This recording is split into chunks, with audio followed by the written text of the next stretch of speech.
Nah, selanjutnya kita bahas level 1, controller. Yang controller ini ada dua macam, ada PLC dengan DCS. Kalau PLC, dia apa namanya, menggantikan relay system. Jadi kalau dulu masang sesuatu, mengontrol sesuatu dari relay, sekarang digantikan dengan PLC. Nah, kalau DCS menggantikan single loop controller system. Single loop controller itu controller PID yang ada input PV, ada output MV, ada set point SC. Nah, kalau dulu kan PID itu bentuknya kotak satu barang satu loop. Nah, kalau sekarang sudah ganti dengan DCS. Jadi dalam satu kontrol itu bisa sekian besar ratus loop bisa. Nah, kemudian yang kedua, dia membutuhkan software untuk monitoring dan data akuisisi dan membutuhkan software lainnya. Dia membutuhkan, misalkan kalau Schneider mungkin dia membutuhkan software Visual Tech ataupun InTouch. Nah, itu butuh software lainnya untuk supaya dia itu bisa ditarik datanya ke HMI, bisa kontrol dari HMI, biar bisa jadi sadar dia butuh software lain. Tapi kalau DCS itu dia cuman satu installer, dia install semuanya, install software untuk programmingnya, install software untuk HMI-nya, install software untuk data acquisition-nya, itu semua satu package. Kemudian yang ketiga, ada di PLC ini ada dua tipe, compact dan modular.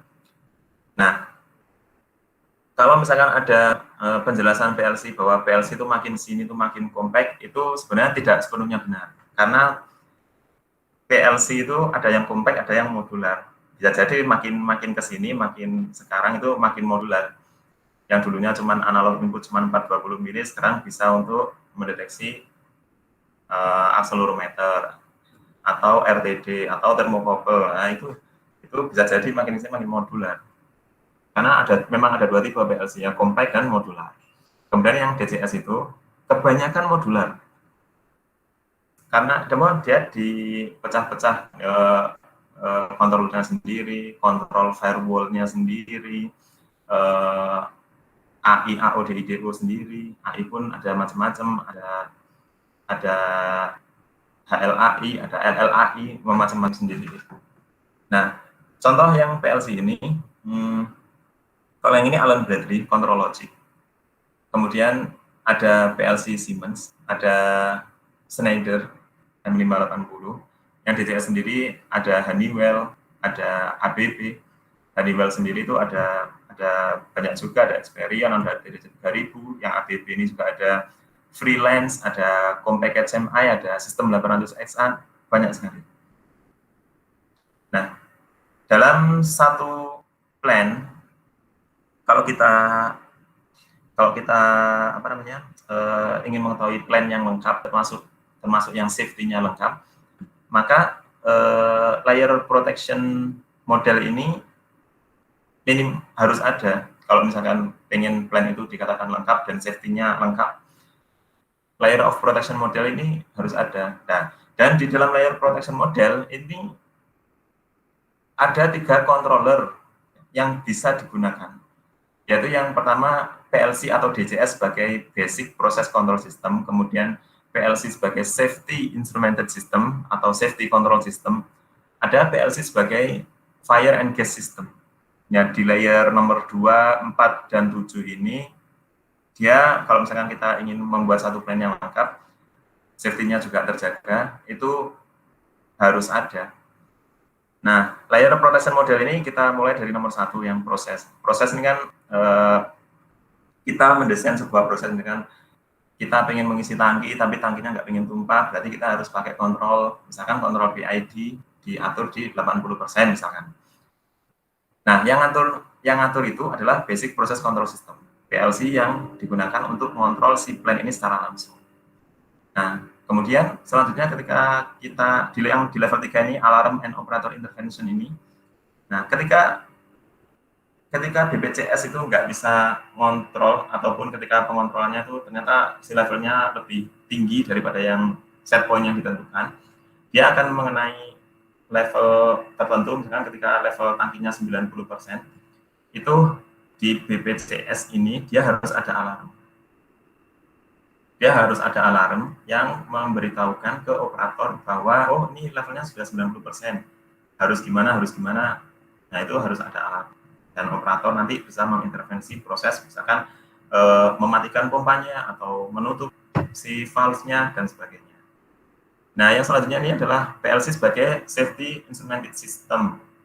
Ini kalau PLC itu sebagai Safety Control System, nah instrumennya itu ada Safety Instrumented System. Jadi instrumen yang dipasang di satu level di satu tangki itu dia secara ideal harus berbeda antara instrumen yang digunakan untuk ini BPCS ini BCS atau PLC yang digunakan untuk BPCS ini dia pakai satu instrumen sendiri dan ada satu instrumen lagi yang dia digunakan untuk di sini safety instrumented system yang diolah oleh si PLC Safety Control System itu.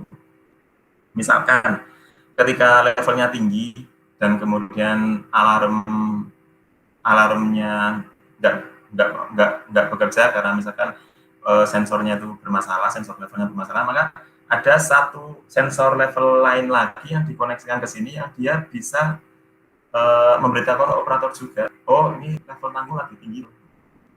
Nah itu idealnya ada dua level 0 untuk yang di PCS ini dan level 0 untuk yang SCS. Nah, kemudian layer selanjutnya adalah physical protection relief device. Relief device itu ini. Misalkan ketika level tangkinya itu sudah penuh, dia tangki itu harus bisa liquid itu harus bisa meluber. Atau kalau misalkan vessel kan isinya pressure kan. Kalau misalnya sudah penuh, dia harus ada press release device. Jadi dia pressure-nya tuh harus dikeluarkan. Itu physical protection. Nah, selanjutnya physical containment atau bunch. Nah, ini contohnya kalau misalkan di tangki liquid, biasanya ada di tangki liquid. Kalau misalkan dia kan harus diluberkan kalau penuh kan, dan nggak bisa dikontrol, terus penuh dia kan isinya harus diluberkan. Ketika diluberkan, biasanya di pinggirnya tangki itu ada cekungan yang dia bisa menampung luberan si tangki itu. Itu namanya physical containment. Kemudian yang ketujuh adalah fire and gas system. Nah, ini biasanya juga pakai PLC sendiri. Dia digunakan untuk kalau misalkan terjadi kebakaran, dia harus nyemprot foam atau nyemprot apapun. Itu dikontrol oleh satu PLC sendiri. Dia kontrolnya nggak boleh dijadikan satu dengan BPCS ataupun SCS. Dia harus satu kontrol sendiri yang khusus untuk mengurusi fire and gas system. Kemudian yang selanjutnya adalah plan emergency response. Kalau misalkan 7 layer ini ternyata gagal semua, jadi harus ada SOP, harus kemana, misalkan orang yang ada di dekat plan itu harus keluar semua, harus pulang semua, atau bagaimana, itu plan emergency response. Kemudian yang terakhir ada community emergency response. Misalkan sudah keluar plan, ternyata plannya masih tetap meledak, tetap terjadi failure, dia di community emergency response kan harus ngungsi kemana di daerah itu, dia harus ngungsi kemana, dia harus nggak boleh balik ke daerah itu sampai berapa waktu sampai aman. Nah, itu community emergency response.